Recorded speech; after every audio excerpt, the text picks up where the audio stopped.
On connaissait le célèbre verset « Ils n'ont plus de vin » de Marie à l'endroit de Jésus. Depuis quelques jours, on peut ajouter « Ils n'ont plus de pain ». Constat des consommateurs du Togo à l'égard des autorités des boulangeries du pays. Bonjour et bienvenue au D12.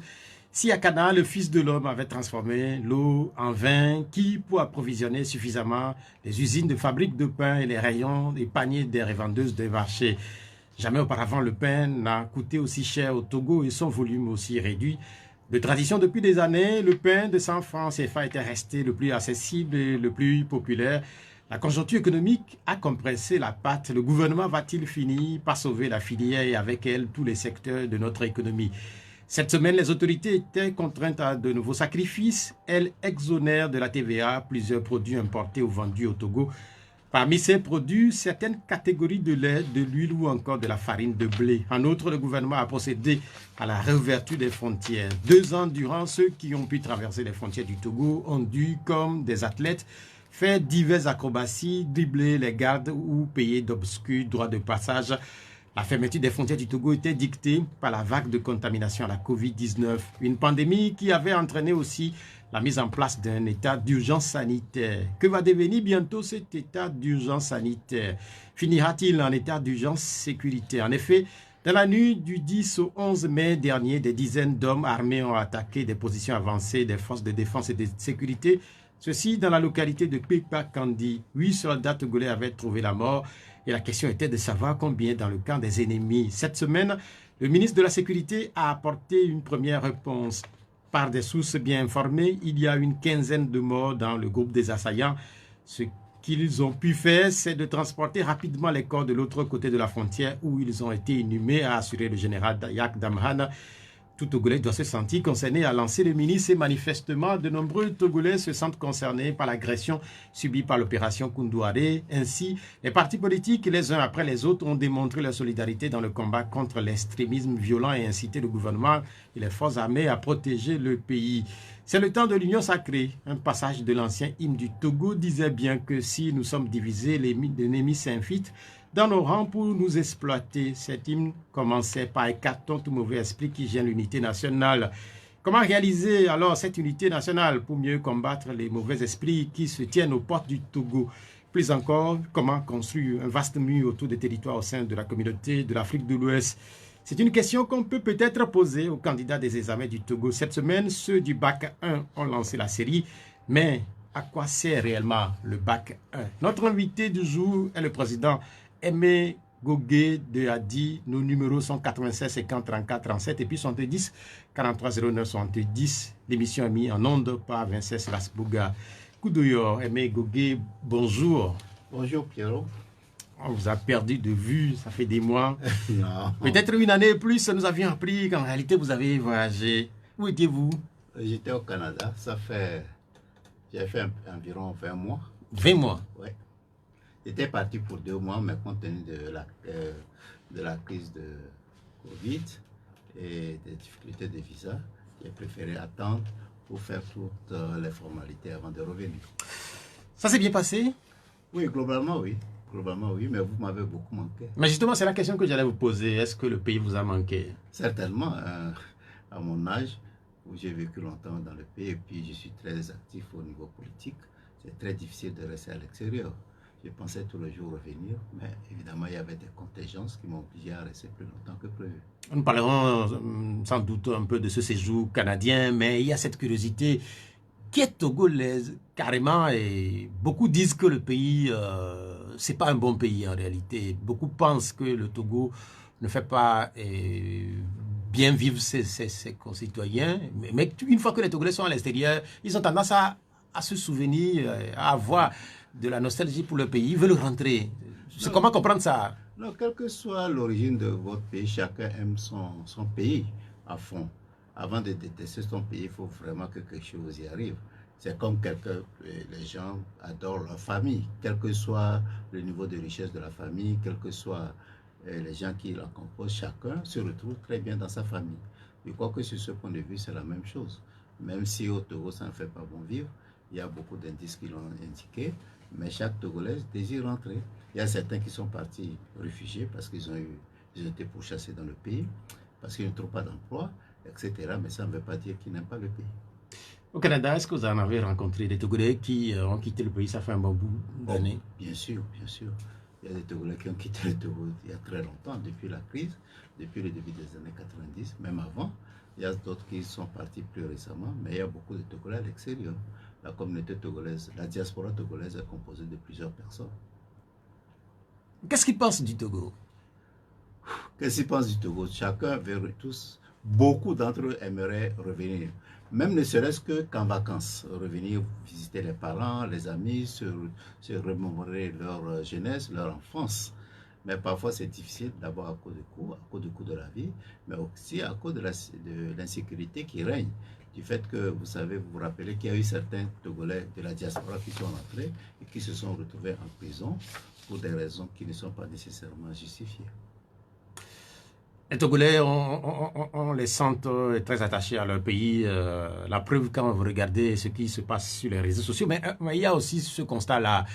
Visiblement, un certain nombre de ces Togolais-là sont déconnectés de la réalité, du terrain. Déconnecté, c'est trop dire. Vous savez, lorsqu'on est à l'extérieur, parfois on est très exigeant. On est très exigeant, ce qui est normal, hein, ce qui construit le pays. Il faut être exigeant pour que nous puissions avoir des résultats très, très probants. Il y a des Togolais qui sont ici, qui sont au Togo, qui sont aussi très déconnectés de la réalité togolaise, en fait. Donc, je ne sais pas s'il faut dire que les gens sont déconnectés de la vie togolaise, plutôt qu'ils ont des approches différentes pour les solutions à trouver à nos problèmes. Ce que vous avez rencontré, par exemple, quelles sont les approches? J'ai rencontré plusieurs personnes. Comme au Togo, tout le monde insiste sur l'unité de l'opposition, pense que les responsables politiques de l'opposition sont les responsables de ce qui nous arrive. Et il y a beaucoup de Togolais qui vivent au Togo qui ont les mêmes idées, ce qui est totalement erroné. Oui. On va vous souhaiter un bon retour alors. Merci beaucoup. Est-ce que vous avez ramené des cadeaux? Parce qu'il y a aussi cette actualité liée au retour au pays, à l'aéroport par exemple. Il semble que les choses sont de plus en plus taxées. Est-ce que vous avez amené des cadeaux et que ces cadeaux soient taxés à l'aéroport? Non, je n'ai pas eu ce problème. Mais il faut reconnaître sur ce point, dans beaucoup de pays, il y a des franchises. Lorsque vous voyagez, vous revenez, on vous donne une certaine franchise, c'est-à-dire que vous avez des éléments que vous pouvez amener sans payer de droits de douane. Au-delà de ça, vous payez des droits de douane. Donc ça, c'est certain. Mais ce qui énerve, c'est d'abord, toujours le problème, c'est la citoyenneté au niveau du paiement des taxes. Aussi longtemps que les agents, les citoyens ne savent pas ce qu'on fait avec l'argent, ou bien ne sont pas contents de l'utilisation des ressources publiques, il y a toujours des problèmes. Donc le fait d'exiger que l'on paie des taxes sur ce qu'on ramène à partir d'un certain niveau, c'est normal. Mais le problème, toujours, les gens protestent lorsqu'ils pensent que les ressources collectées par les services financiers, les régies financières, ne sont pas bien utilisées. En ce moment, il y a des protestations, ce qui est normal. Je reviens à ma question. Si vous n'avez pas eu de problème à l'aéroport, cela peut supposer que vous n'en avez pas ramené beaucoup, ces cadeaux-là. Non, pas nécessairement. Bon, disons pas beaucoup. Un homme politique n'est pas nécessairement riche, mais j'ai pas l'impression qu'il y avait beaucoup de problèmes causés aux passagers. Ça, je n'ai pas senti. Je n'ai pas senti quand je suis arrivé. Peut-être que plus tard, ils vont commencer par les appliquer, puisque même il semble que ces mesures existaient auparavant. Ce n'est pas récent.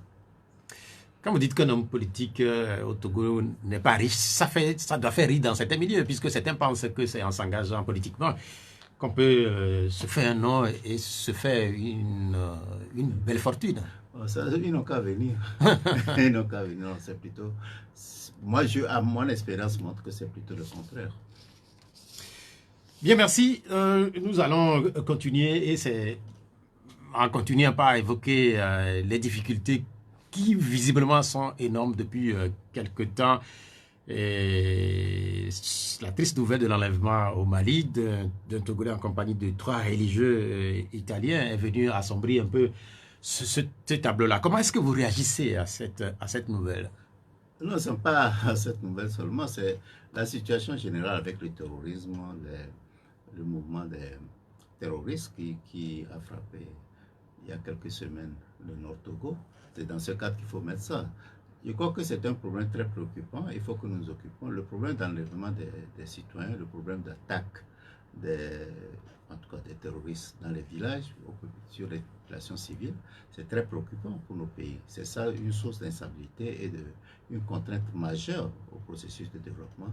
Lorsque la population ne se sent pas en sécurité, il va de soi que c'est difficile de mener des politiques qui vont permettre le développement du pays. C'est fortement regrettable, surtout qu'on ne connaît pas nécessairement les vraies raisons qui les motivent. Je crois que il faut que le gouvernement se penche sérieusement sur ces problèmes. Oui, justement, sur les questions des motifs, on en parlera peut-être.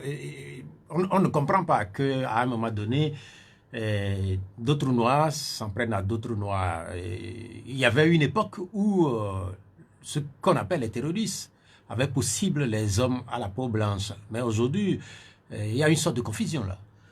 Ce n'est pas confusion. Il faut chercher à savoir pourquoi certaines personnes décident d'utiliser des voies, de ce type de voies pour avoir des ressources. Bon, nos pays, vous savez, c'est très complexe. Je ne pense pas qu'il faut parler de noirs ou bien d'autres races par rapport à nous. D'abord, ils ont réussi à recruter des gens. Qui mènent ce type d'action dans les pays. Il y a plusieurs raisons. Lorsque vous êtes dans un pays où le taux de pauvreté, l'incidence de pauvreté est très élevé, et sans pas ça nécessairement encore, lorsque des gens se sentent exclus du système de production ou bien du système de répartition des richesses, lorsque des gens pensent qu'ils sont martyrisés sans nécessairement de bonnes raisons, lorsqu'ils pensent qu'il y a iniquité dans le traitement de la justice, alors ça devient très difficile. Lorsqu'il y a partisanerie dans le traitement des affaires judiciaires, c'est plus compliqué. Ça facilite ce type d'action des populations. Ce type d'action des gens qui sont prêts à enlever ou bien à tuer des populations pour s'accaparer des richesses. Beaucoup font ce lien-là entre tout ce que vous venez de décrire, la pauvreté, l'injustice ou l'exclusion. Beaucoup expliquent la situation. Est-ce que c'est véritablement le cas également au Togo? Puisque on sait quand même que... Non, ça doit être c'est le cas au Togo. C'est certainement le cas au Togo. Parce que lorsque vous voyez dans ce pays où les chefs, prenons le cas des chefs de canton, ils sont nommés sur des bases. Pour être chef de canton, les gens quittent des partis politiques pour aller à UNIR. C'est totalement injustifié. Lorsqu'on fait un concours pour recruter 2000 personnes, il y a 40 000 candidats. C'est préoccupant. Il y a plein d'exemples qu'on peut donner ici. Lorsque la fonction publique est totalement politisée, lorsque une grève des enseignants se traduit par, même s'il y a eu des erreurs de la part des syndicats, on arrive à expulser, à renvoyer des enseignants, etc. Je ne les excuse pas, mais c'est très facile pour des gens de faible moralité de s'engager dans ce type de voie. Et lorsque lorsque vous êtes un parti politique et vous avez des problèmes avec quelqu'un du parti au pouvoir, vous savez a priori que vous avez 90% de chances d'avoir tort. Vous allez chercher, vous pensez que c'est bon pour vous d'avoir que des gens créent des problèmes au gouvernement. C'est fortement regrettable qu'au Togo, d'ailleurs, il y a plein de gens, certaines personnes ne croient même pas à l'attaque des terroristes. Certaines personnes pensent que, ce que Yac dit, des gens pensent que c'est bon ce que les terroristes font.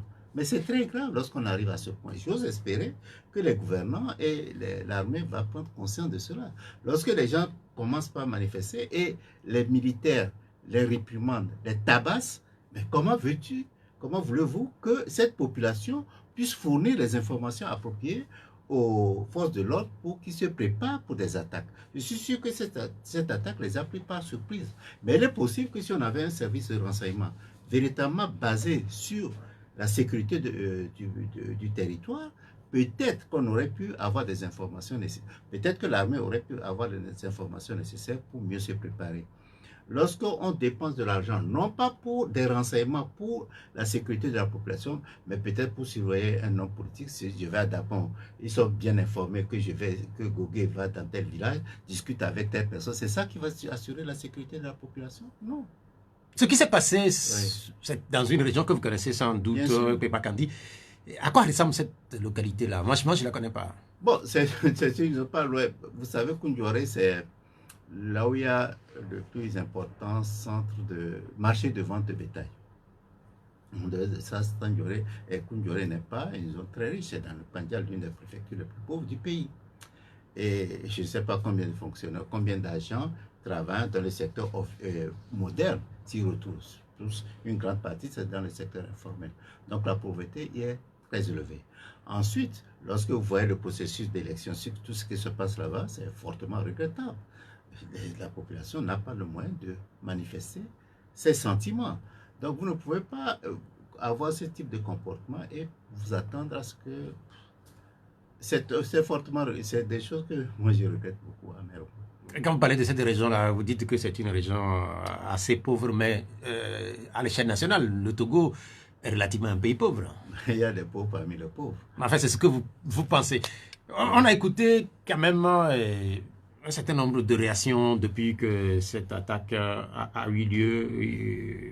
On a constaté quand même également que il y a une sorte d'unité nationale qui se dégage. Non, ça c'est certain. Lorsque quelque chose arrive comme ça, c'est normal qu'on compatisent d'abord avec l'armée et surtout les familles qui ont connu des décès, des blessés, etc. Ça, c'est normal. La première réaction, c'est ça qu'on a. Surtout qu'on ne connaît que les causes. On ne voit pas que ce soit une solution. L'attaque, attaquer les militaires, tuer les populations, tuer les militaires, ne constitue pas nécessairement une solution au problème. Ça, c'est évident. C'est normal que nous puissions, la classe politique puisse s'entendre sur ça. Mais en même temps, comme je le dis souvent, moi j'ai appelé mes militants, j'ai appelé la population à faire des efforts pour surpasser les rancœurs qu'ils ont vis-à-vis des forces de défense, de sécurité et vis-à-vis des gouvernements, des gouvernants, pour pouvoir aider à ce qu'on lutte efficacement contre ce fléau. Mais en même temps, il faut interpeller le gouvernement pour qu'il change. On ne peut pas continuer à penser pouvoir assurer la sécurité de la population ou bien l'intégrité du territoire national en se comportant comme le régime se comporte. C'est totalement impossible.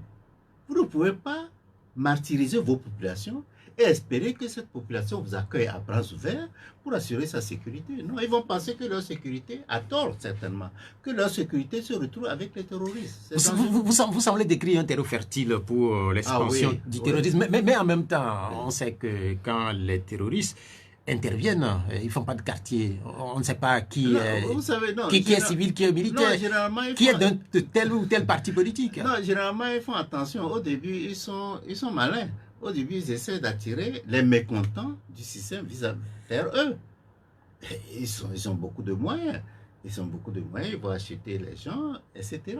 Donc, c'est ce comportement qu'ils ont. Et les gens pensent que c'est une bonne chose pour eux. Mais ça, c'est à court terme. À long terme, ils vont perdre. Les jeunes qui vont avec eux, leur porte de sortie, c'est quoi? C'est généralement la mort. Mais à court terme, ils ne s'en rendent pas compte.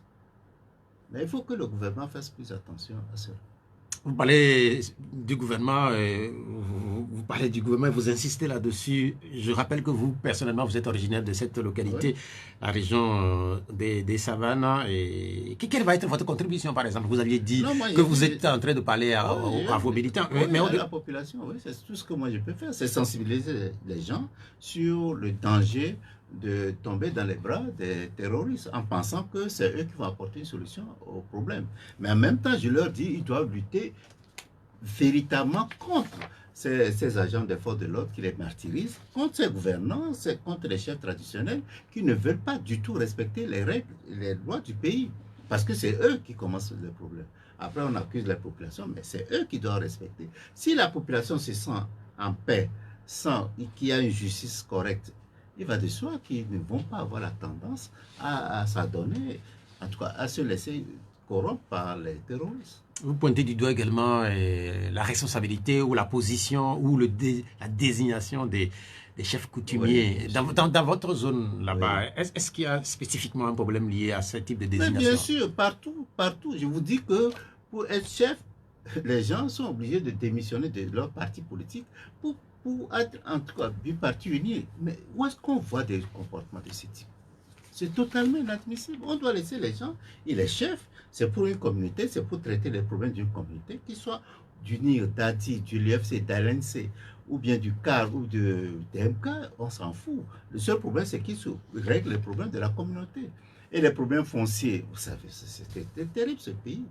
Aussi longtemps qu'on ne s'attaque pas à la justice, en tout cas qu'on n'a pas une justice correcte, et que les forces de défense et de sécurité, qui sont là pour protéger les populations, ne se comportent pas correctement, parce qu'ils pensent qu'ils sont en terrain conquis, mais c'est terrible.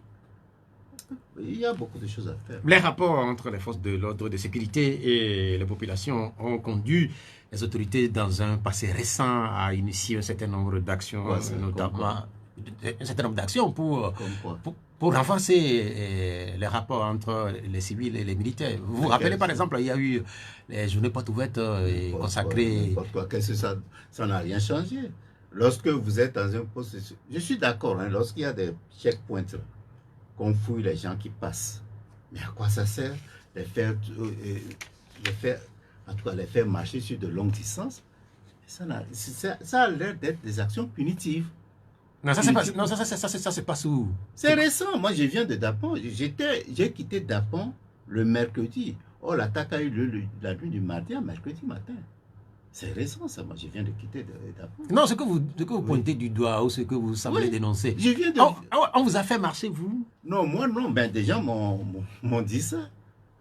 Mais en fait, ils ont voulu me faire marcher parce que, ben, malheureusement, heureusement, j'avais la prise de goutte, donc je ne pouvais pas sortir du véhicule.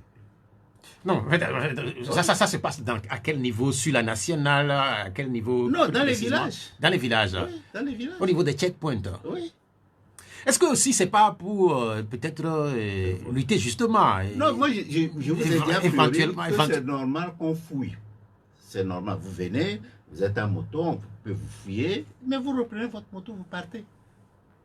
Vous reprenez votre moto, vous partez. Est-ce que vous pensez que c'est ça qui va dissuader les terroristes s'ils veulent faire quelque chose?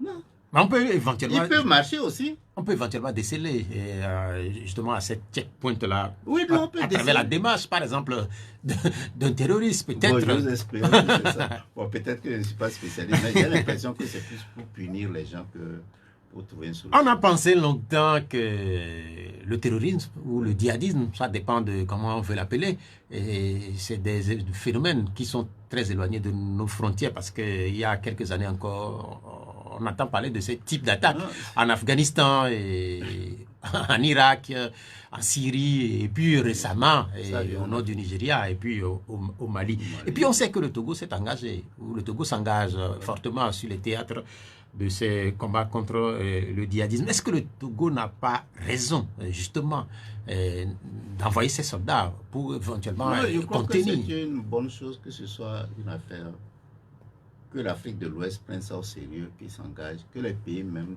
s'engagent. Nous sommes là dans le cadre des Nations Unies. Mais je crois que l'Afrique de l'Ouest, le G5 Sahel, c'est une bonne chose. Mais il faut que les pays ne s'attendent pas toujours à un soutien des pays occidentaux. Nos pays doivent eux-mêmes faire beaucoup d'efforts pour reconnaître que c'est un problème qui intéresse toute la sous-région et mettre leurs ressources à la disposition. Il est possible que nous n'ayons pas suffisamment de ressources, mais on doit faire beaucoup plus d'efforts dans ce sens. Je disais tantôt qu'après cette attaque, on a constaté un certain nombre de réactions, et parfois même certains pensent qu'il y a eu des réactions hypocrites.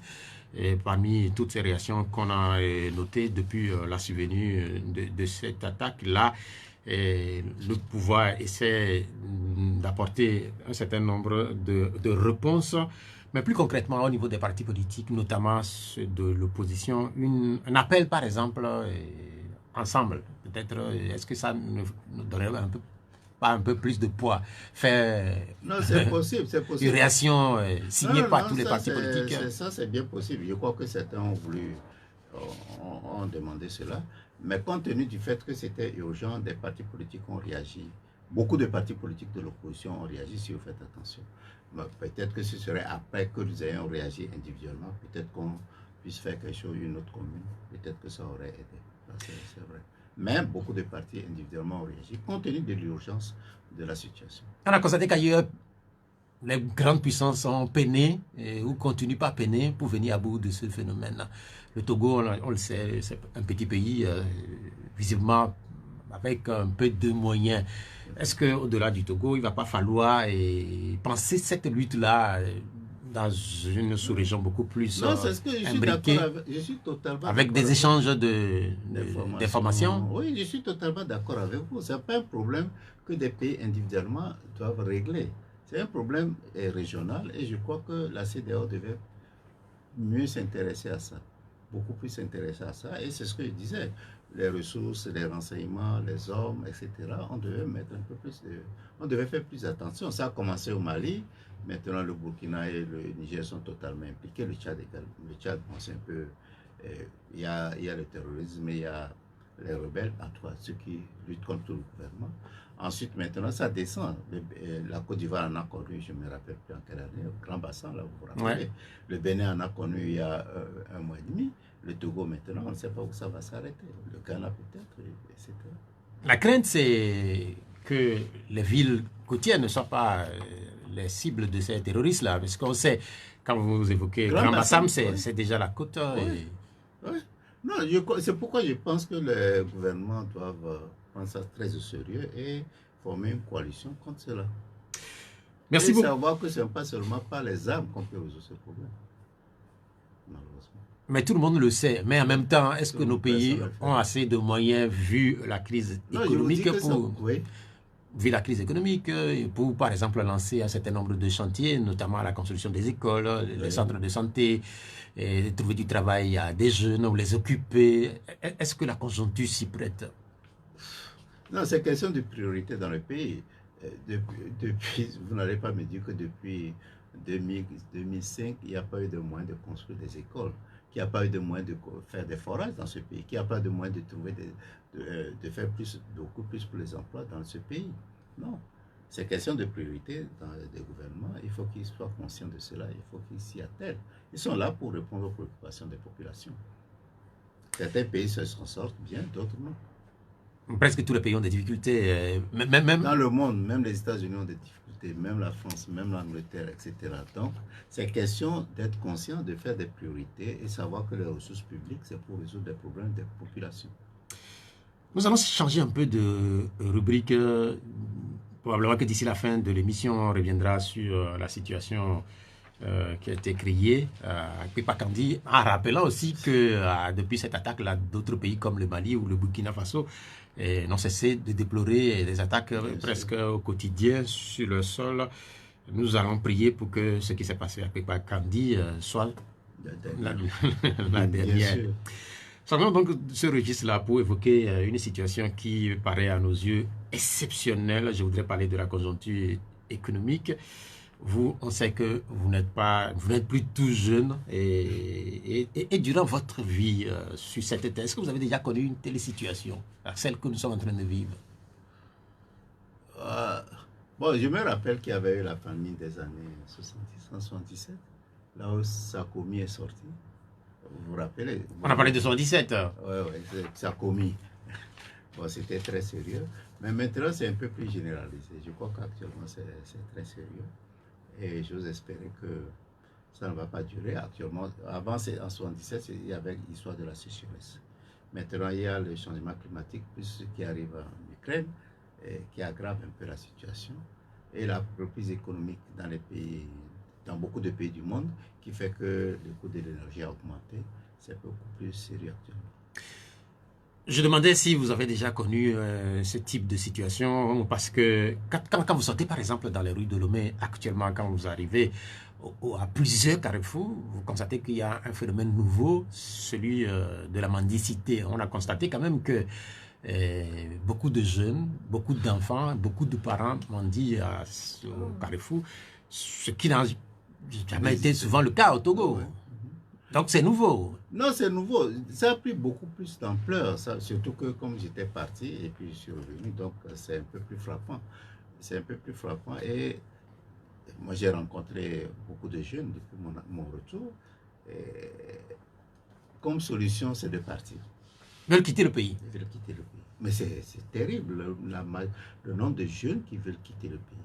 Je crois qu'on peut chercher, on peut essayer de vérifier rapidement des statistiques en allant au service des passeports pour voir combien de jeunes, ou bien quel est le nombre de demandes de passeports qu'il y a actuellement. Il y a certains qui sont bloqués parce qu'ils n'ont pas d'argent pour faire leur passeport. Donc c'est très sérieux ce qui arrive actuellement.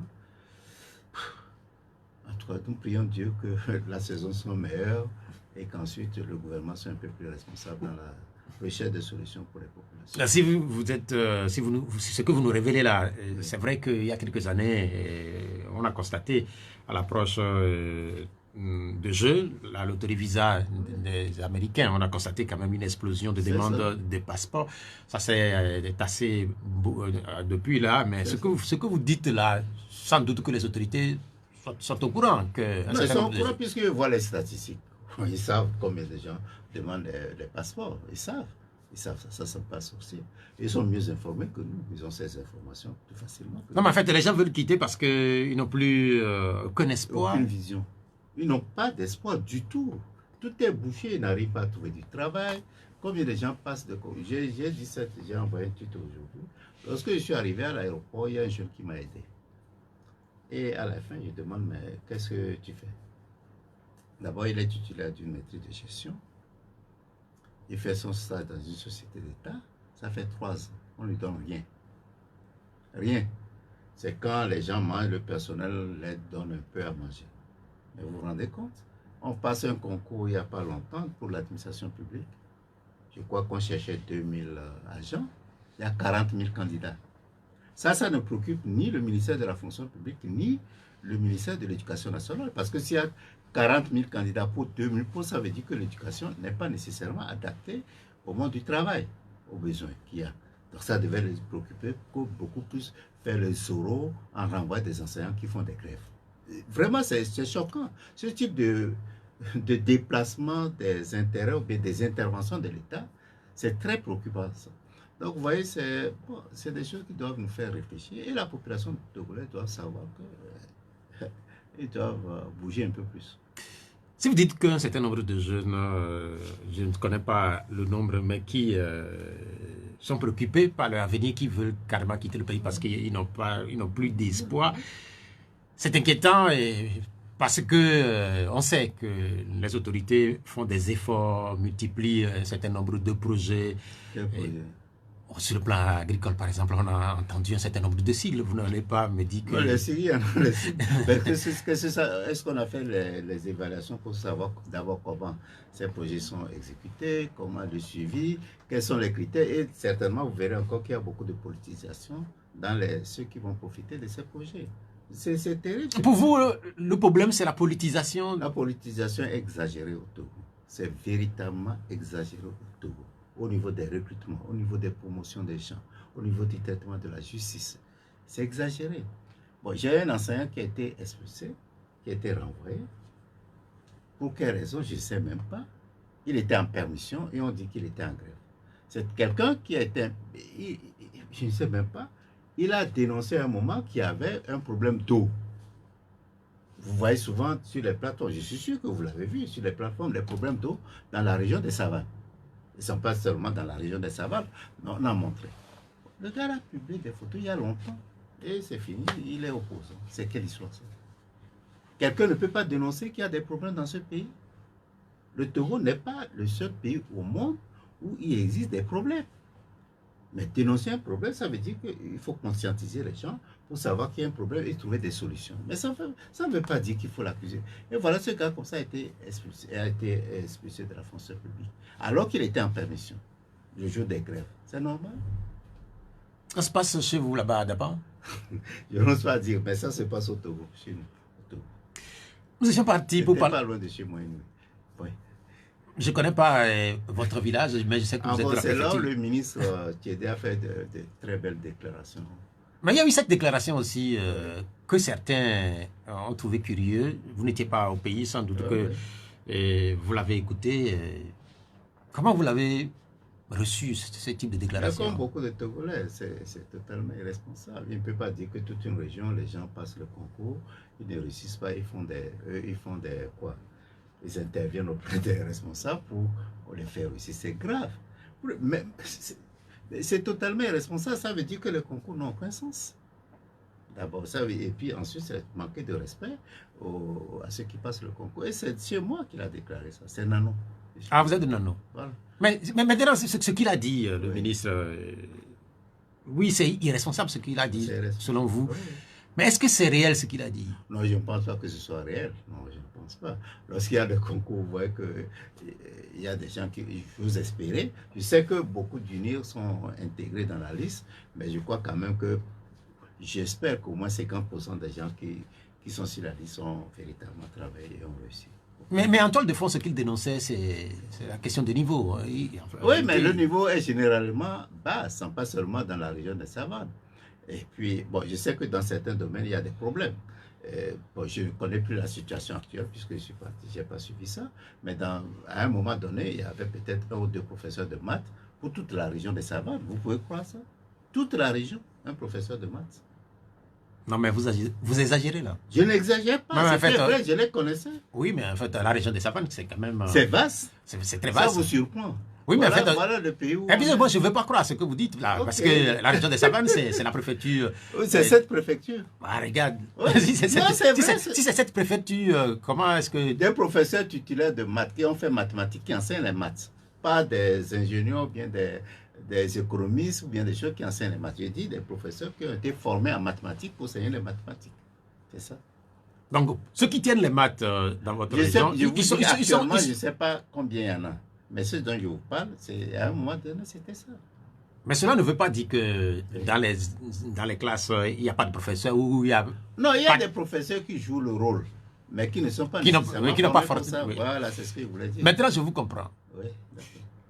Nous étions partis pour parler de la situation économique difficile Oui. dans nos pays, spécifiquement liée à la Covid et à la guerre en Ukraine. C'est l'explication que donnent les observateurs. Vous êtes économiste, je le rappelle. Et quelle est votre explication, vous, par rapport à cette situation que nous qualifions d'exceptionnelle?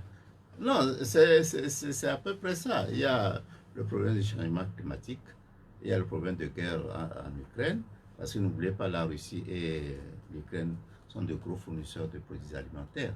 Donc ça impacte, et des engrais, donc ça a impacté un peu. Et puis il y a la reprise économique mondiale qui a augmenté la demande des énergies, du pétrole par exemple.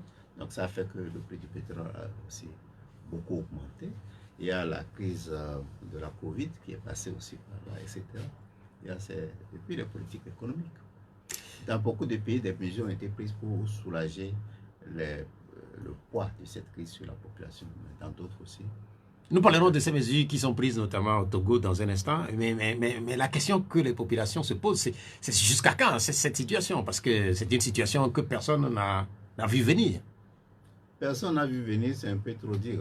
Je crois que des gens... Quand je dis personne n'a vu venir, il y a 3 ans, personne ne peut prédire oui, qu'on aura... Personne ne savait qu'il y aurait la guerre en Ukraine. Ça, c'est évident. Et puis, mais peut-être qu'il y a des gens qui sont bien placés au niveau du changement climatique, qui savaient qu'il y a des problèmes qui viennent. Je crois que là, également, il faut savoir. Et puis, la gestion des pays aussi, parfois, il faut en tenir compte. La Covid aussi, les gens n'avaient pas totalement prévu les conséquences que cela aurait sur les chaînes d'approvisionnement. Ça aussi, ça a beaucoup joué. Parce que le coût des transports des biens a énormément augmenté. Je ne me rappelle pas de combien, mais ça a beaucoup augmenté. Donc ça aussi, ça a permis, ça a donné l'occasion au prix des biens finaux de commenter. Nous allons vous demander de faire cet exercice-là parce que vous avez 2 types de ressentis. Depuis quelque temps, vous étiez entre le Togo et le Canada. Vous étiez il y a quelques temps encore au Canada. Oui. Vous avez passé plus d'1 an là-bas. Le Canada n'est pas exempté de la situation que nous vivons. Vous êtes rentré au Togo. Quel est votre ressenti là entre les 2 pays? C'est vrai que le Canada, c'est un pays industrialisé, c'est un plus grand pays. Mais entre les 2 pays, quel est votre ressenti? Non, j'ai senti que là, les gouvernements font des efforts pour répondre aux préoccupations des populations. Ils ont diminué les taxes, ils ont fait des transferts aux populations, ils ont soutenu des entreprises pour qu'elles ne puissent pas fermer, etc. Ça, c'est très net. Et puis au niveau de la santé, ils ont fait beaucoup d'efforts. Donc on sent que les gouvernants sont responsables devant les populations. Mais je me rappelle, il y a des ministres qui ont voyagé alors que les voyages étaient interdits. Ils ont dû démissionner, des ministres des Finances dans certaines régions et dans certaines provinces. Ils ont dû démissionner. Donc ils doivent rendre compte aux populations. Mais si c'est dommage que il y a des petits trucs qu'on peut faire, mais qu'on ne le fait pas. Il n'y a pas eu beaucoup. Je ne sais pas si les entreprises ont bénéficié beaucoup de soutien ici. Non, pas tellement comme là-bas. Les gouvernements ont fait des déficits pour pouvoir, ils ont fait des emprunts pour pouvoir supporter l'économie pour que l'économie ne se fonde pas. C'est pourquoi vous avez vu les économies là-bas ont connu des taux de croissance très élevés après la crise de la Covid. Alors qu'ici, c'est plus ou moins comme la même chose. Avant, ils avaient des taux de croissance d'1 à 2%. Quand c'est 2%, ils étaient très contents. Mais après la crise, parfois c'est 5%, c'est 7%. Ça veut dire qu'ils ont injecté des ressources dans l'économie pour que les gens en souffrent moins. La question qui peut venir à l'esprit du citoyen lambda, c'est que quand vous prenez ces grands pays-là, c'est vrai que c'est des pays qui ont beaucoup plus de moyens. Mais eux, là, oui, ils trouvent l'argent où? Ils trouvent l'argent, ils s'endettent. Et puis ils gèrent bien. Si vous savez que dans ces pays, des grands pays-là, les ministres ne gagnent pas tellement plus que les ministres chez nous. Mais c'est pas possible. C'est incroyable qu'un ministre là-bas ne gagne pas beaucoup plus qu'un ministre togolais. C'est terrible ça. Est-ce que vous pouvez vous en rendre compte? Non, mais en fait, c'est clair qu'un ministre togolais aussi ne gagne pas beaucoup d'argent. Officiellement, en fait, je ne crois pas qu'un ministre togolais... Non, officiellement, de quoi? D'abord, il gagne beaucoup. Au Togo? Oui, il gagne suffisamment. En tout cas, la différence entre le salaire d'un ministre togolais et le salaire d'un ministre canadien mais québécois n'est pas aussi élevé que ça. Par rapport, si on compare par rapport à leurs revenus, et le revenu par habitant de ces deux régions, c'est indicible. Ça, c'est pour les plus grands pays. Vous dites qu'ils font des emprunts et pour soutenir les entreprises, aider les ménages. Au Togo, depuis la survenue de cette crise, quand il n'y avait que la Covid, un certain nombre d'actes ont été posés par le gouvernement. Vous vous rappelez l'histoire de Novici, et vous vous rappelez également les factures d'électricité ou de l'eau qui avaient été prises en compte. Depuis, le gouvernement ne cesse de prendre des initiatives. Les dernières ont consisté à exonérer de la TVA un certain nombre de produits. Est-ce que ce que le gouvernement fait là, vous applaudissez ou pas? Bon, disons que pour moi, Novici était une bonne initiative. Ça, c'est évident. Mais quel est le montant? J'ai oublié, je me rappelle plus. Est-ce que ça atteint? C'est autour de... C'était 5 000 francs fois 2 pour un certain nombre de ménages. Voilà, 5 000. Vous vous rappelez au Sénégal combien c'est actuellement? C'est vers les 80 000. Pour une catégorie de Sénégalais. Mais au Togo aussi, c'était une catégorie de Togolais. Oui, c'est vrai que c'est aussi une catégorie de Togolais. Vous voyez la différence, ça c'est le premier point. Lorsque vous prenez les dernières mesures, donc Novici c'est une bonne chose, mais il aurait pu le renforcer. Et deuxième chose, il y a eu quoi? Il y a eu la suspension du remboursement des prêts. C'est ça, non? Des prêts des avances que le gouvernement avait consenties aux fonctionnaires, aux agents de parapublics et puis aux retraités. C'est ça. Donc, vous voyez que ça concerne combien de gens? Premier point. Ensuite, c'est limité. Et puis, c'est des fonctionnaires qui ne sont pas nécessairement les moins bien à point, les moins à point que la grande majorité des populations. Troisième chose, le gouvernement a présenté le paiement des taxes de marché. Vous savez combien ça fait? Ce n'est rien, c'est peanut, comme dirait l'autre. Ensuite, il y a le problème de limitation des prix des produits de première nécessité, de certains produits de première nécessité, locaux comme importés. Mais là, je suis très choqué par ça. Je suis très choqué parce que c'est une bonne mesure a priori. Mais vous vous rappelez, lorsque la crise avait commencé, la crise de la Covid avait commencé en 2020, l'ANSAT avait vendu des produits. Je ne sais pas si vous vous rappelez. Vous vous rappelez? J'étais très choqué par cette mesure parce que je jugeais ça totalement irresponsable. Irresponsable pourquoi?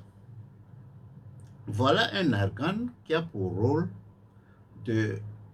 d'acheter les produits chez les paysans lorsque le prix est trop bas pour pouvoir aider les paysans avec des prix un peu plus élevés. Je ne sais pas si vous suivez.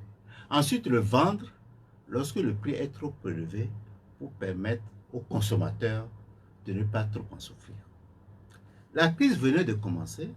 On ne connaissait pas l'ampleur de la crise. On ne connaissait pas la durée de la crise. Et vous vendez vos stocks. Alors que c'est maintenant. Vous voyez, c'est maintenant.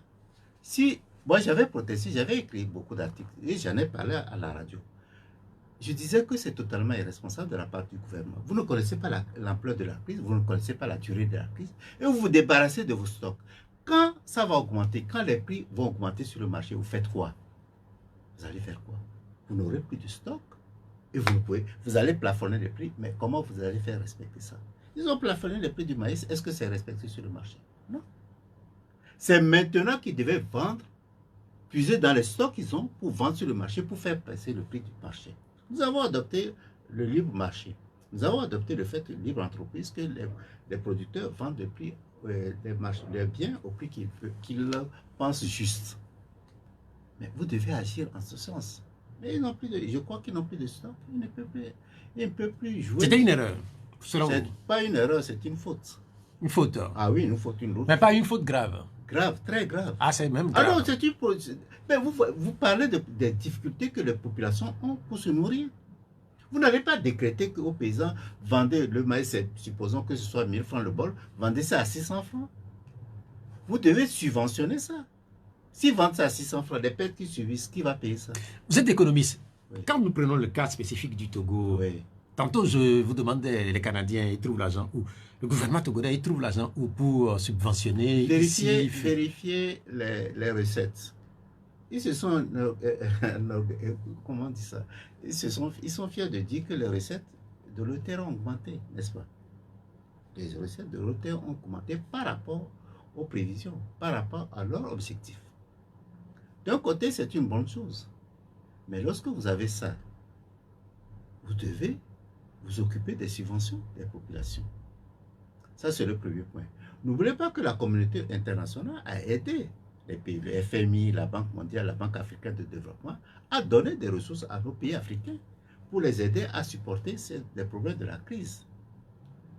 Et vous savez, chaque mois ou bien régulièrement, le Togo lance des emplois sur le marché monétaire en Afrique de l'Ouest.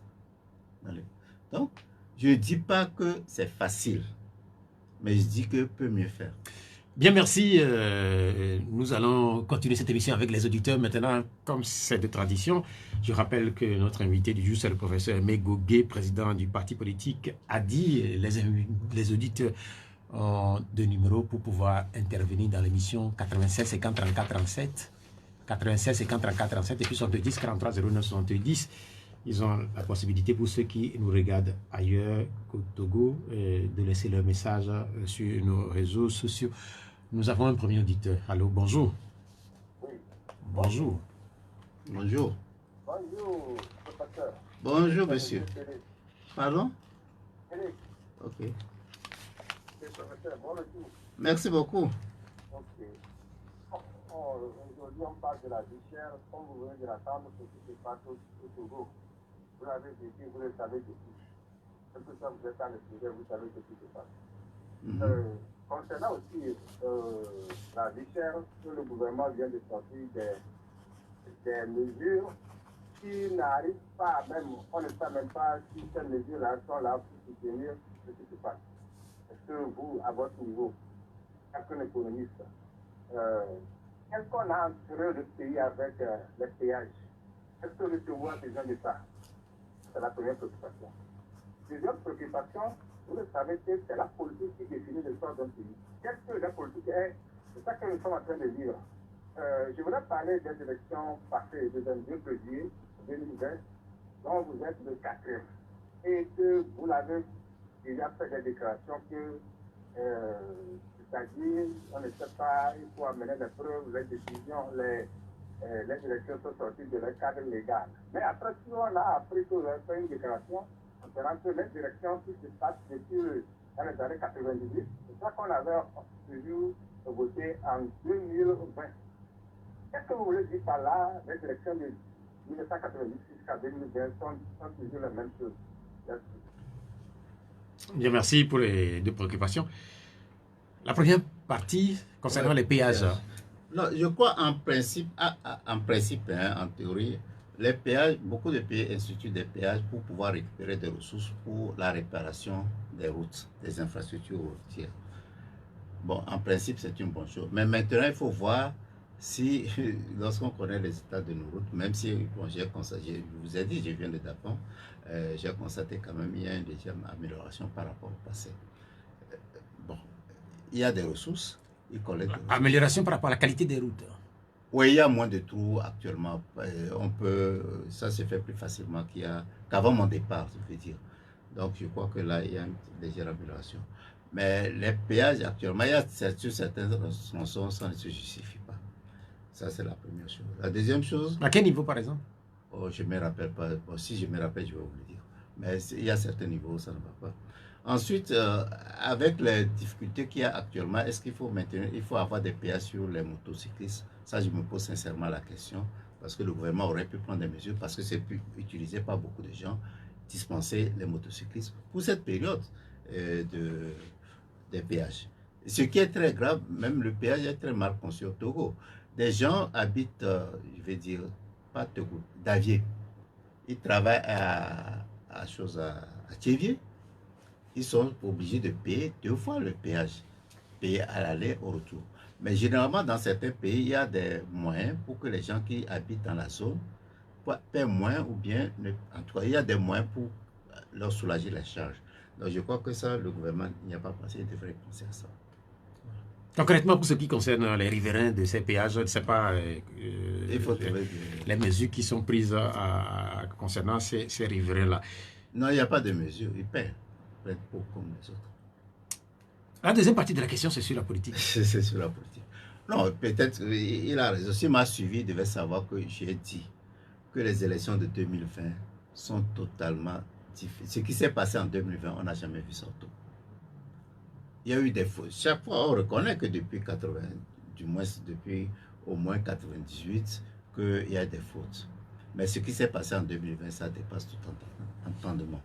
C'est pourquoi à un moment donné, j'ai dit que ce qui s'est passé en 2020, on peut ne pas dire que ce soit des élections.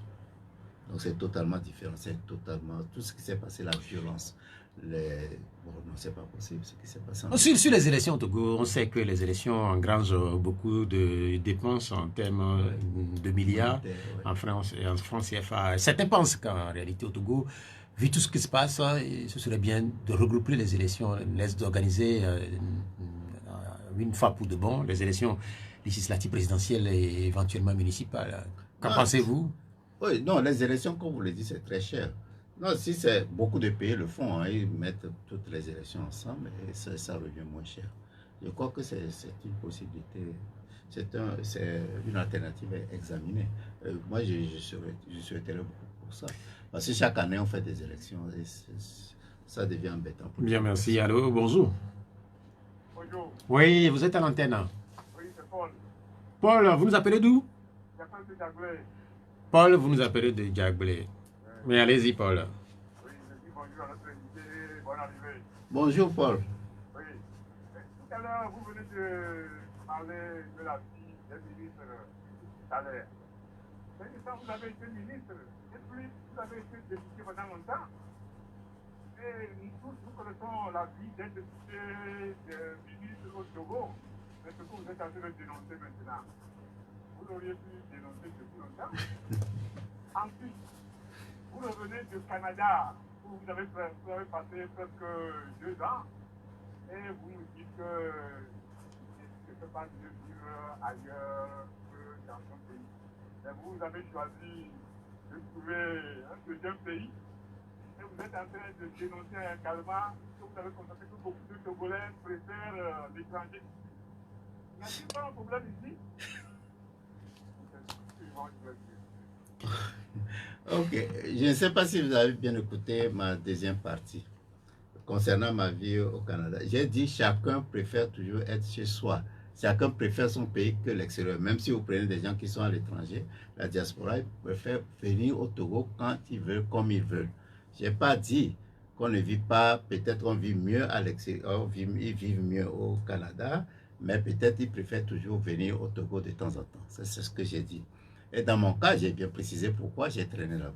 Et lui, sans pas dire autre chose, sans pas dire que c'est au Togo, on l'a dit plusieurs fois, on a traîné dessus sur les difficultés de vivre au Togo. Ça ne veut pas dire que vous avez des difficultés de vivre au Togo, ça ne veut pas dire que vous n'aimez pas le Togo. C'est deux choses différentes. Deuxième chose, j'ai été ministre, j'ai été député. C'est vrai. Est-ce que j'ai dénoncé ou je n'ai pas dénoncé? Ça, c'est à vous de le savoir. Vous ne le savez pas nécessairement. Et puis, lorsque j'étais ministre, je vous dirais que la différence entre mon salaire ministre et mon salaire, j'étais vice-recteur avant d'être ministre, il n'y a pas une grande différence. La différence n'était pas énorme. Bon, si on tenait compte d'autres activités que je menais en tant que professeur, je gagnais beaucoup plus en tant que vice-recteur que lorsque j'étais ministre. Bon, pour les députés, il va de soi qu'on a commencé, ce n'était pas élevé, mais après, ça a été élevé. Actuellement, je crois que les députés gagnent assez bien, ce que nous avons gagné également. Et je ne dis pas... C'était combien à l'époque? Quand je partais, je crois que le salaire était 1,3 million. Je ne me rappelle pas exactement, mais c'est à peu près cela. Et je trouve que c'est élevé par rapport... Au niveau de vie générale dans le pays? Pardon? Au niveau général des salaires dans le pays, oui, c'est élevé. Ouais. Je rappelle que vous avez été ministre au début des années 90 avec de la transition. La transition. Ministre de... Du plan et puis ensuite ministre de l'Éducation nationale. Merci. Allô? Allô, bonsoir. Oui, vous êtes à l'antenne. Quel est votre nom? Taoufik, allez-y. Taoufik, parlez un peu plus fort. Je voudrais poser une question à l'activité. Ouais. En ce qui concerne la présence des réalistes au Togo et surtout sur les déclarations des Maliens qui accusent surtout les Occidentaux d'être complices. Est-ce qu'il ne faut pas qu'au sein de notre sous-région africaine-là, nous puissions enquêter sur nos présidents aussi, nos chefs d'État, est-ce que nos chefs d'État aussi ne collaborent pas avec les djihadistes? Parce que ce qui se passe là, vu comment les choses se sont passées et précisément plusieurs chefs d'État, avec la situation difficile, ont voulu appliquer des sanctions au Mali sans les aider à trouver des solutions. Est-ce qu'il ne faut pas que la société civile africaine se réveille dans ce sens? Merci. Bien, merci. Est-ce que je peux vous poser une question là? Oui. Allô? Malheureusement, il est parti. C'est de savoir comment est-ce que les chefs d'État peuvent se mettre en complicité avec les djihadistes. Ça me surprend. En tout cas, je n'y crois pas. Je ne crois pas que... J'ose espérer. Et je ne crois pas que les chefs d'État soient en complicité avec les djihadistes. Ça me surprendrait. Bon, effectivement, les sanctions imposées au Mali, je trouve ça totalement justifié. Surtout que ça ne respecte pas... Je ne pense pas que ça respecte les textes de la CEDEAO ni du l'UEMOA. La Cour de la justice de l'UEMOA d'ailleurs demandait à la conférence des chefs d'État et de gouvernement de suspendre les sanctions parce que ça ne respecte pas les textes. Donc je crois que c'est totalement injustifié. Il y a une partie de son intervention qui retient sans doute l'attention des auditeurs, c'est cette position des Maliens depuis quelque temps et oui, qui sont carrément en froid avec les Occidentaux. Bon, non, je crois que ce côté, il faut reconnaître quand même que les forces étrangères qui sont supposées aider le Mali à lutter contre le djihadisme sont présents dans le pays depuis longtemps. Je me rappelle depuis combien d'années? Bientôt au moins 8 ans, je crois. Hein. Et les résultats sont, je ne dirais pas mitigés, sont faibles. Donc il y a de quoi que les Maliens se posent des questions sur l'efficacité de ce soutien. Je crois que c'est normal, on ne peut pas, c'est légitime qu'ils se posent ces questions et qu'ils pensent que ces forces ont été inefficaces. Ce sentiment, on ne peut pas reprocher ça aux Maliens. Si quelqu'un, un observateur objectif, doit le constater et doit en prendre acte. Et deuxième chose qu'on accuse le Mali de rechercher d'autres alliances, c'est un pays indépendant et je crois que c'est normal. Moi, c'est ma position. Je ne pense pas que on puisse les accuser autrement. Après Taoufik, nous retournons au téléphone. Après Taoufik, on me dit que le prochain auditeur, il est reparti. Vous évoquez cette position des Maliens et on a senti quand même que c'est carrément une position, parfois certains qualifient de brutale vis-à-vis notamment de la France. Bon, est-ce qu'on peut dire brutal? Vous savez que nous avons l'indépendance depuis 60 ans. Et si vous avez des alliances avec quelqu'un et ça, depuis longtemps, ça ne marche pas, et la France lutte pour ses intérêts. Bon, ce que je trouve bon, c'est être humain. La Rochefoucauld avait déjà dit que nous sommes mus par nos intérêts. Mais si le Mali ne trouve pas que ça répond aux intérêts de la population, c'est normal que le Mali proteste. Et je trouve que la France doit en prendre acte et non résister. Parce que si vous prenez ce qui s'est passé au Tchad avec ce qui s'est passé au Mali, il y a beaucoup d'interrogations. On ne trouve pas que la France a été objective dans ses prises de position par rapport au Mali. Et le manque de soutien, ou bien... Je ne suis pas pour les coups d'État. Bon, peut-être ça, on pourra en discuter après. Mais je trouve que le comportement vis-à-vis du Mali, je ne dis pas vis-à-vis de la junte, vis-à-vis du Mali, me paraît injustifié. Bien, merci. Allô? Allô? Bonjour. Oui, c'est toi qui reviens. Oui?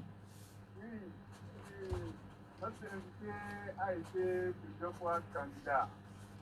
Mais le Togo a fait de lui une. Je me demande, est-ce que vraiment la liste là est au Togo? Est-ce que la course au côté présidentiel là, est-ce que ça se joue au Togo? Je veux savoir. Vous êtes Togolais, vous le savez aussi bien que moi. Et lui, non, ce serait trop long à discuter. Tout ce que je peux vous dire, peut-être que vous serez surpris. Je ne pense pas que les élections soient le moyen par lequel on peut avoir une alternance dans une dictature. Je n'y crois pas, je n'y ai jamais cru. Mais je pense que les élections est une occasion pour pouvoir arriver à une alternance. Mais ça ne peut pas, ça passe à seul. Dans une dictature, ce n'est pas possible. Celui qui organise les élections va gagner. Mais il est possible qu'avec les élections, les forces qui veulent le changement puissent s'organiser pour aboutir après à un changement. On l'a vu dans plusieurs pays, on l'a vu en Philippines, on l'a vu sous Marcos. Bon, mais c'est son fils qui vient de gagner les dernières élections en Philippines, je crois. On l'a vu en Serbie avec Milosevic. C'était une dictature. Mais avec les élections, les partis d'opposition se sont organisés pour le faire chasser. Mais ils ne voulaient pas proclamer les résultats dans le bon sens. Donc vous ne pouvez pas penser que vous faites des élections, on va compter les bulletins des urnes, compter entre guillemets encore, et vous déclarer quelqu'un de l'opposition gagné dans une dictature. Cela ça ne se fait pas. La question aussi, c'est de savoir si ça se décide ici ou ailleurs. Bon, pour moi, c'est très simple. Hein. Il faut qu'on évite de dire que ça se passe ailleurs. Nous avons le devoir de tout faire pour que ça se passe ici. C'est ma pensée. Et puis aussi, dans la pensée de l'auditeur, vous avez été candidat, je crois, deux fois, et vous serez au départ d'une troisième candidature. Ce n'est pas moi qui décide, c'est le parti qui décide. Oui, mais en fait, puisque vous ne croyez pas véritablement à vous écouter... Non, je vous ai dit que je n'y crois pas, mais je crois que c'est une occasion. Est-ce que ce n'est pas une perte de temps pour vous, finalement? Écoutez, nous voulons le changement. Tous les moyens qui peuvent nous amener à ce changement, il faut le prendre. Il y a Gilles Yaouvi Sossavi qui nous regarde du côté de la France et qui laisse ce message.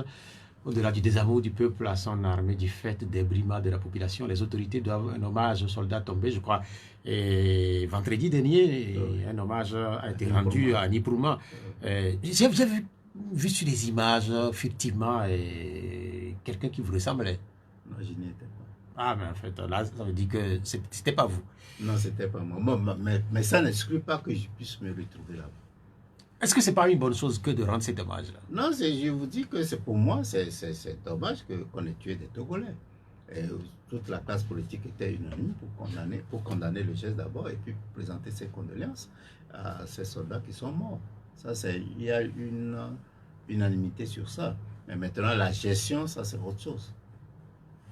Il y a également le message de Rodolphe Nyoronfou. Lui, il nous regarde du côté du Japon. Il dit bonjour, le plateau, le Togo a reçu des tonnes de riz, un don du Japon. Et puis il enchaîne, que pensez-vous?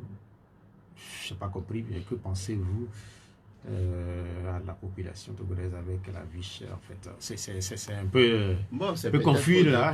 Qu'est-ce qu'on pense de ce don? Disons qu'on a des problèmes alimentaires, à court terme c'est une bonne chose. Vous avez des problèmes, on vous aide, ou ça vous soulage. Mais évidemment, ce n'est pas une solution à long terme. Parce que si nous avons des dons de riz et puis on donne, le prix du riz baisse, ça n'encourage pas la production locale. Allô? Oui, c'est là qui revient. Oui, C'est pour professeur. Oui. Aujourd'hui, vous savez ce qui se passe avec le Togo. Pour la politique, Oui. on parle de bloc contre bloc. Oui. Aujourd'hui, qui a l'habilité, la légitimité de convoquer ce bloc au niveau de l'opposition? Parce que au niveau du pouvoir, nous avons un bloc structuré armé. C'est ça. Là. On gagne toujours les élections, mais on n'arrive pas à accéder au pouvoir. C'est ce qui se passe au niveau de l'opposition. Oui. Qui a l'habilité d'appeler ce bloc-là? Qui a la légitimité? Merci. Non, c'est ce que je vous dis. Je vous dis que les élections, c'est une possibilité d'avoir l'alternance, mais ne pensez pas automatiquement que celui qui gagne les élections, comme vous l'avez dit, depuis 1994, 93, nous n'étions pas candidats.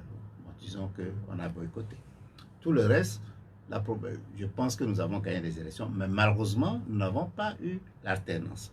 Donc ça veut dire que il faut que quelqu'un puisse. Je vous ai dit que comment ça s'appelle, que ce soit aux Philippines ou bien en Serbie, il y a eu, après les élections, il y a eu des mouvements qui ont permis à quelqu'un de prendre le pouvoir.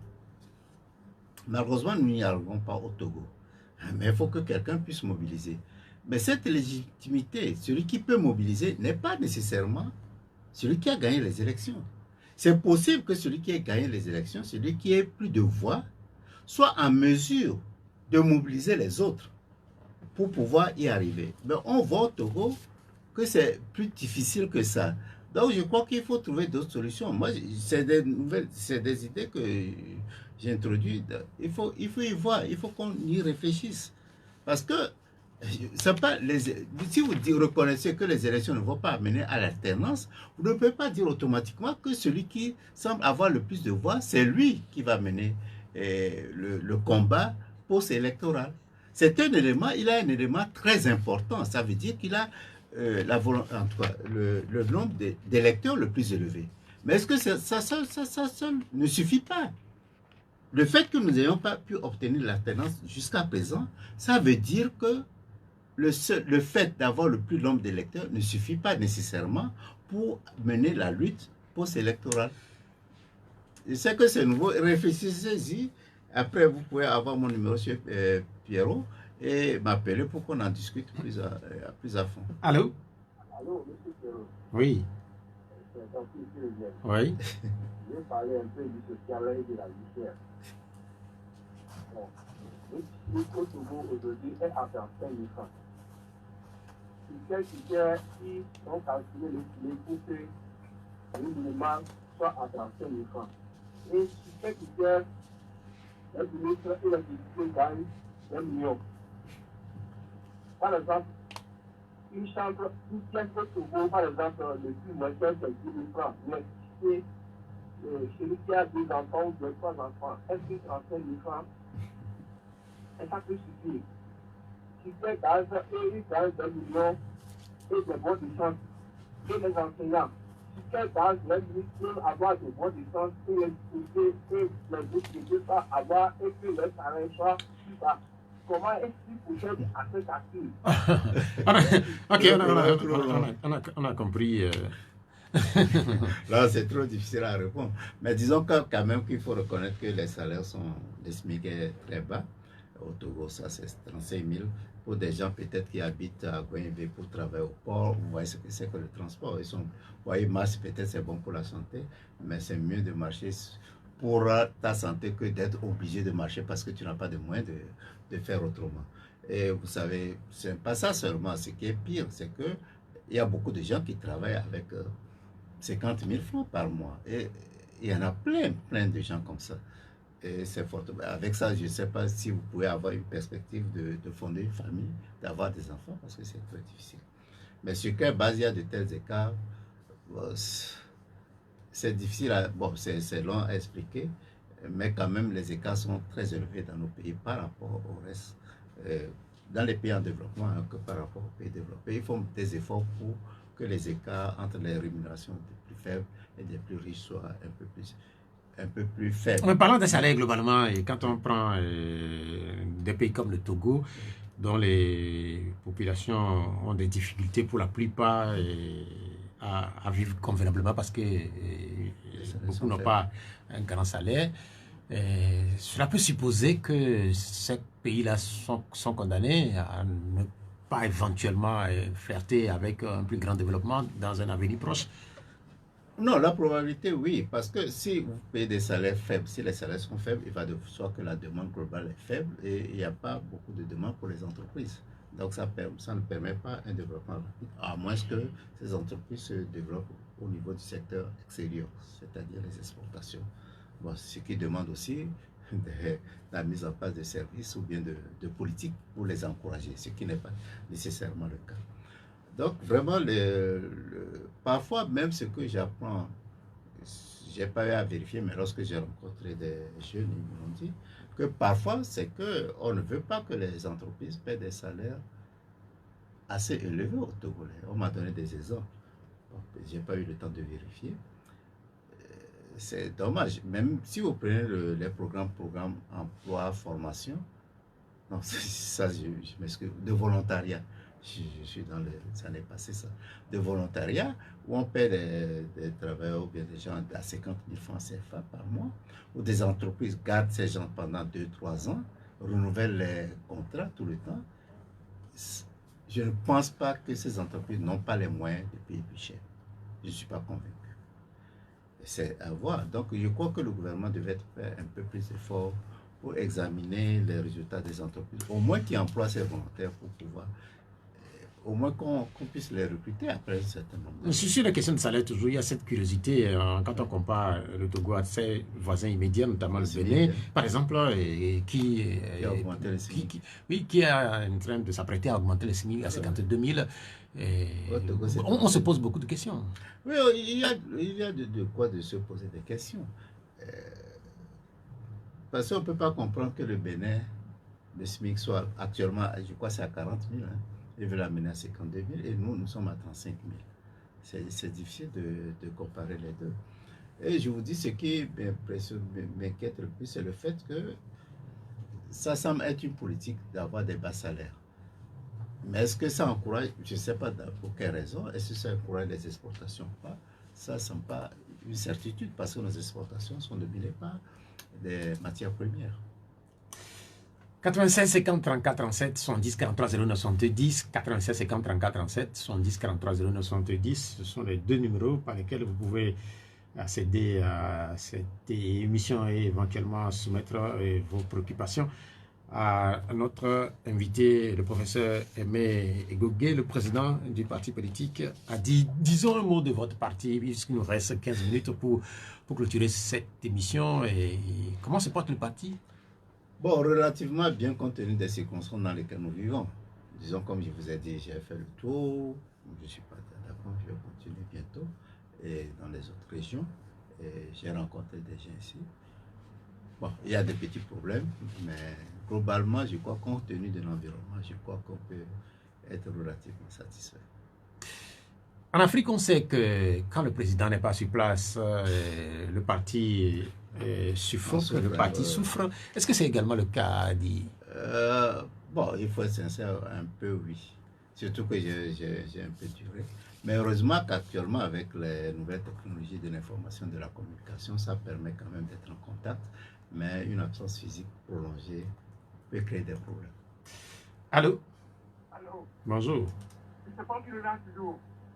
Oui. Comme que les amis ne veulent pas intervenir, moi j'ai de l'admiration à notre invité, c'est pourquoi je veux le questionner. Vous voulez me cuisiner? il a été ministre de l'Éducation dans le développement. Est-ce que les ministres ont les mêmes livres pour développer leur initiative? Sinon, il a été ministre de l'Éducation. L'enseignement, c'est le problème en ce moment-là. S'il n'a pas pu régler certains problèmes, ça se fait croire que les ministres n'ont pas leur même livre. Donc, il serait inutile qu'on les accuse.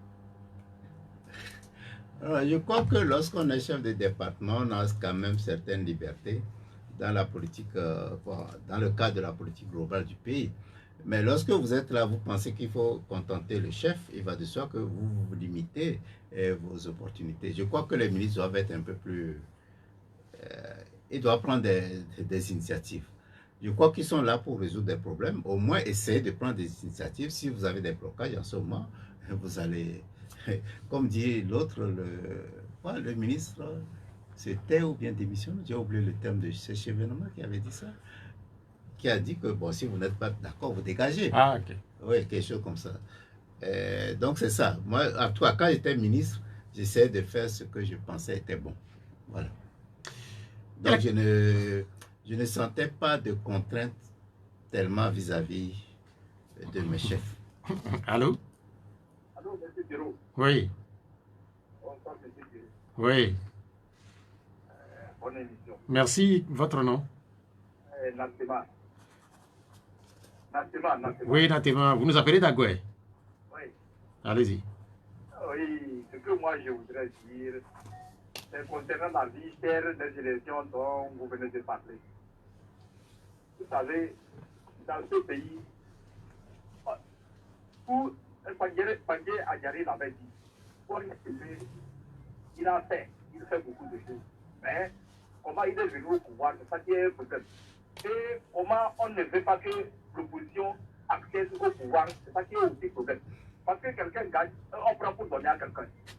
Vous savez, aujourd'hui là, ce que nous disons, c'est vrai que la vie est chère un peu partout, mais la Côte d'Ivoire, le Bénin, à côté de nous. Déjà, ils sont même le Mali, ils sont encore mieux que nous. Vous ne savez pas, aujourd'hui là, ce qui se passe là, c'est la malédiction. Parce que voler comme un oiseau ou bien voler autrement? On vole les élections. Celui qui gagne, il a gagné, donnez-lui. Mais quand vous volez, vous savez, ça finit aujourd'hui. Ce que les Togolais se disent aujourd'hui là, on nous a pointé même, le salaire est maigre. C'est comme ça, on va avancer. Cette année-là, l'année prochaine, ça serait pire que ce que nous voyons aujourd'hui. Monsieur, c'est pas ce que je dis. Parce qu'il ne faut pas truquer. On a truqué depuis le papa et on truque depuis le fils. Parce que ça va marcher. Bien, merci, Natema. Oui, vous n'avez pas de questions, vous avez fait un constat puisque ce n'est pas la première fois qu'on vous écoute sur cette thématique-là. Oui, c'est ça. Votre invité même peut faire ce constat aussi. En fait, il nous a suffisamment briefé sur sa situation, la situation ou le caractère des élections. Il a suffisamment évoqué au cours de l'émission. Donc après, Natema à Gwenyebe. Oui, Tafik, vous êtes intervenu 2 ou 3 fois. Est-ce que, s'il vous plaît, Tafik, merci beaucoup. Il nous reste une dizaine de minutes. Nous allons parler un peu du parti politique ADI. Je disais tantôt que ADI, sans le président, c'est difficile. Mais bientôt, une nouvelle élection au Togo, les élections régionales. Je ne sais pas si votre parti va participer à ces élections ou pas. Bon, nous allons faire des consultations pour savoir ce que la place montre. Mais a priori, je dirais, bon, je vous ai déjà dit que pour moi, il est évident que les élections dans une dictature, c'est complexe. C'est complexe et bon, l'interlocuteur qui vient de passer, là aussi révélé un peu indirectement en disant qu'on vole. Donc, c'est une situation. Mais en même temps aussi, la question se pose de boycott, qu'est-ce que ça donne? Vous vous rappelez, nous avons expérimenté les deux. Et en 1993, nous avons boycotté les élections présidentielles. Et Adama est resté au pouvoir jusqu'à la fin. Nous avons boycotté en 1993, nous avons participé en 1998, 2003, 2005, 2010, 15 et 20. Nous avons vu les résultats, à nous de comparer. Nous avons boycotté les élections législatives en 2002. C'est ça, en 2002. Et c'est là qu'ils ont profité pour changer la constitution de 92, derrière laquelle nous courons toujours. Nous avons boycotté les élections législatives de 2018 et nous savons ce que ça a donné comme résultat. Donc il faut y réfléchir. C'est difficile de dire que boycotter c'est bon, boycotter sans aller c'est bon. C'est très difficile. Il faut y réfléchir sérieusement. Mais globalement, le boycott, je ne pense pas que ce soit la solution. Mais au niveau d'Adi, est-ce que ça va être la position de la base qui sera prédominante ou celle du président? Non, pas le président, pas du tout. Si je lutte contre la dictature, si c'est la position du président qui est prédominante, qui sera la décision du parti, ça paraît une bonne chose. S'il prend une décision avec laquelle je ne me sens pas en forme, je dois me dégager. Il y a la question d'un auditeur, il dit votre invité a demandé les preuves à un des candidats. Non, je n'ai jamais demandé les preuves. Je vais finir de lire le message à un des candidats de l'opposition qui dit avoir gagné sans les demander au candidat qui a toujours gagné. Croit-il qu'avec cette attitude, l'opposition gagnera un jour? Bon, veuillez m'excuser de vous avoir dit non plus. Je n'ai jamais demandé de preuves à qui que ce soit. À qui que ce soit. En fait, ce qui s'est passé en 2020, que quelqu'un puisse donner un pourcentage, il exagère. Aucun candidat de l'opposition n'était en mesure, même pas les élections passées, de fournir des PV. Parce qu'on a tabassé nos représentants dans les bureaux de vote, on les a fait sortir par force, on a fait signer des PV en désordre. Sur quoi vous pouvez vous baser pour dire que vous avez... Moi, je n'ai pas demandé de preuves à qui que ce soit. Parce que je savais que les gens ne pouvaient pas avoir des PV. J'ai eu des PV, moi j'ai eu des PV, où le candidat d'UNIR a plus de 100% des voix. Est-ce que ça, on appelle ça des preuves? Est-ce qu'on appelle ça des preuves? Ce que j'ai demandé, j'ai proposé qu'on puisse vérifier ce qu'il y a dans les urnes. C'est à votre émission d'ailleurs que je l'ai fait. J'ai proposé une méthode pour savoir les bourrats des urnes. Donc, je n'ai jamais demandé à qui que ce soit d'apporter des preuves parce que je sais qu'on ne peut pas apporter des preuves. Il y a une curiosité également au Togo, c'est qu'après chaque élection, il y a ce type de débat jusqu'à la prochaine élection. Oui, c'est dommage. Comment arriver finalement à rompre avec ce qui... Non, il faut que la population sache, première chose, le vote dans notre système, ça ne veut pas dire seulement mettre le bulletin dans l'urne. Lorsque les gens croient ça, ben c'est pas possible, on aura échappé une alternance.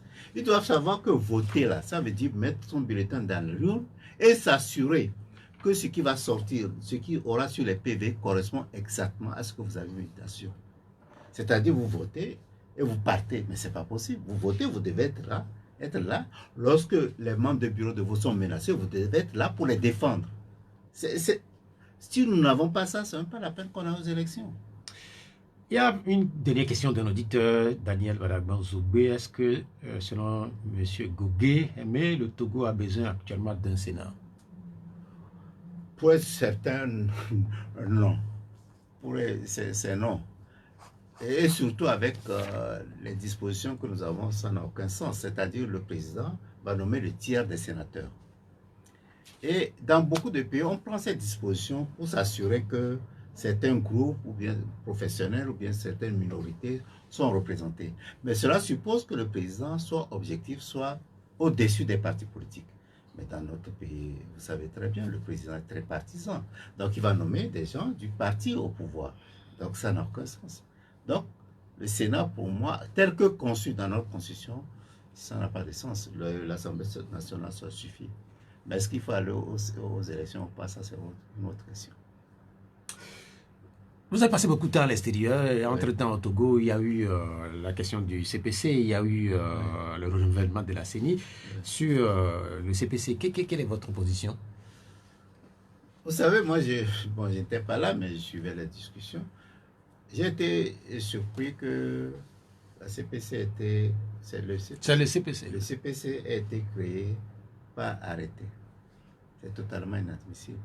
Pour discuter des problèmes du pays, on crée un organe par arrêté. Ça veut dire que ça montre le niveau qu'on accorde à cela. Ça aurait pu être par une loi ou au moins par un décret présidentiel. Ça montre que c'est un niveau très élevé. Premier point. Deuxième point, quel serait le sérieux qu'on accorde d'abord le fait que ce soit signé par et que ce soit créé par Arrêté Monde, d'abord le sérieux qu'on va accorder cela. Ensuite, le fait que les conclusions de la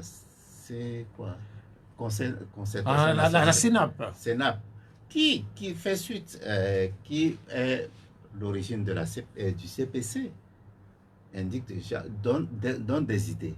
Les conclusions ne sont pas appliquées. Les mesures sociales que la CENAP avait demandées, ce n'est pas appliqué. Alors, c'est inquiétant. Si le gouvernement met ça pour amuser la galerie, met ça en place pour amuser la galerie, c'est fortement regrettable. J'ose espérer que les acteurs, bien les représentants des partis politiques dans le CPC feront des efforts pour se faire respecter, pour faire respecter les décisions qui sont prises. Ça ne doit pas être un organe où on transmet les informations, où ils prennent des décisions, qui ne sont pas appliquées. À votre absence également, il y a eu une nouvelle CENI. Non, là j'étais de retour déjà. Vous êtes rentré quand?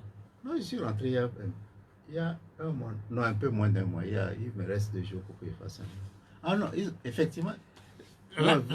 La CENI a été renouvelée. Quelle est votre position? Est-ce que vous pensez qu'avec cette nouvelle CENI, finalement, les problèmes qui sont habituellement ceux qu'on colle à la CENI... Les CENI précédentes, nous étions mieux représentés qu'actuellement. Donc il va de soi si vous comptez sur la CENI.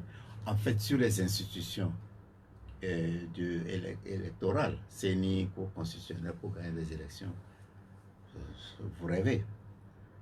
Moi, ce que j'ai dit pour les élections, c'est dans les bureaux de vote que ça se passe. Il faut que les populations sachent qu'ils doivent défendre leur vote dans les bureaux de vote et dans les centres de vote. S'ils pensent aux institutions, je crois que... Et puis une CENI, je trouve ça totalement incohérent qu'on parle d'une CENI avec des représentants des partis politiques. Vous ne pouvez pas avoir quelque chose d'indépendant avec des représentants de partis politiques. Mais cela a été toujours ainsi. Cela a toujours été ainsi et j'ai toujours dénoncé cela. Non, mais en fait, vous proposez une CENI technique. C'est mieux. Bon, maintenant, les gens me demandent, mais est-ce qu'au Togo, on est sûr d'avoir des techniciens neutres? Bon, c'est une autre question. Mais quand même, c'était mieux qu'avoir une CENI au moins enlever le mot indépendant. Pour être logique, vous ne pouvez pas dire que des gens qui sont de partis politiques sont indépendants. Actuellement, c'est un genre de démembrement du ministère même d'une division du ministère de l'administration territoriale. À votre absence aussi, les partis politiques étaient restés relativement muets parce que les activités étaient interdites carrément parce qu'il y a la Covid. Est-ce que vous allez commencer au niveau de l'ADI, par exemple, à faire... aller sur le terrain. Aller sur le terrain. Mais certainement. Je vous ai dit que j'ai commencé, je vais continuer. Vous étiez à Dapan, vous serez où prochainement? Probablement dans la région des Plateaux. On va finir cette émission avec une question qui me vient comme ça. Elle concerne la vie chère. Elle concerne la vie chère parce que beaucoup de Togolais reviennent sur cette thématique-là et tout le monde... Non, c'est sérieux. Tout le monde vit cette vie chère. Mais on sait quand même que les Togolais ne vivent pas cette conjoncture de la même façon. Puisqu'au Togo, il y a des milliardaires. Et comment faire pour que ceux qui ont un peu plus partagent avec ceux qui n'ont pas? Ce qui m'a surpris quand j'étais là-bas aussi, c'est cette solidarité qui ne semble pas exister chez nous. Les gens riches là-bas, parfois, certains créent des fondations. Combien de Togolais ont des fondations? Et qui sont riches? Il y en a plein. Mais ils ne font rien. Vous verrez des gens qui sont dans d'un village, il n'y a pas d'eau. Il n'y a pas l'école, il n'y en a pas. Alors comment vous pouvez dire que vous êtes des êtres humains, vous vivez dans un milieu pauvre et vous gagnez de l'argent, vous ne faites rien pour cette communauté? Évidemment, on dit que c'est les politiciens qui font. Mais j'ai dit non, le politicien n'est pas là pour faire cela. Si c'était ça, c'est les politiciens, en tout cas, la politique devait être faite uniquement par les riches. Le politique est là pour utiliser, entre autres, les ressources publiques pour rendre service, pour satisfaire la population, mais sans pas nécessairement par ses ressources. Dans beaucoup de pays, il y a les politiciens. Vous appelez donc à la solidarité. J'appelle à la solidarité. Merci d'être venu, professeur Megogé. Cette émission, elle s'achève. Je rappelle que vous êtes le président du parti politique. A dit l'émission sera rediffusée tout à l'heure à partir de 19h. Venceslas Boga Koudoyo, merci pour la mise en onde technique. Moi, je suis Pierre Boatiogue. Prochain rendez-vous dès 12 dimanche, 12h. Au revoir. Au revoir.